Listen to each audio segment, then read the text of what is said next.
Oui, bonjour. Aujourd'hui, on va comparer deux plaques signalétiques d'un moteur asynchrone triphasé. Comme ça, on comprendra en fait les principales caractéristiques de ce moteur. Donc, on voit ici la première plaque et la deuxième. Donc, ce qui saute à l'œil, c'est que, premièrement, on voit que c'est des moteurs triphasés, 3 avec le symbole de alternatif ici. D'accord? Ça, c'est la référence. Après, on voit aussi que le poids, à gauche, il fait 9 kg, à droite, il fait 785 kg. Donc forcément, plus le poids est élevé, plus que la puissance utile d'utilisation est élevée. Donc qu'on constate ici. D'accord?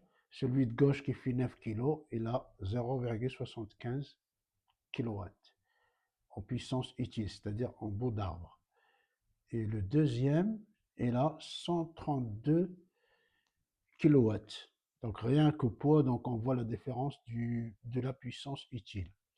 Après, qu'est-ce qu'on peut regarder? On peut regarder aussi au niveau, quand c'est couplé en triangle, c'est 230 volts triphasés. On peut l'alimenter en 230 volts triphasés. Quand c'est de réseau 400 volts, il faut le coupler en étoile. La même chose pour le deuxième. Donc ici, vous voyez, ici par exemple, si je prends, il faut le coupler en triangle. 400 volts, le réseau 400 volts, là on le couple en triangle. Bien sûr, le 415, il y a toujours plus ou moins 10% de l'alimentation. Ça fait partie du réseau qui fluctue 400 volts, 410. Qu'est-ce qu'on peut remarquer aussi comme caractéristique? La vitesse. Tours par minute. Là, il tourne à 1485, d'accord? On va dire en utilisation, c'est la vitesse nominale. Et là, par contre, il tourne à 2800, d'accord? Voilà, donc déjà là, on peut comprendre un petit peu les caractéristiques dans un premier temps.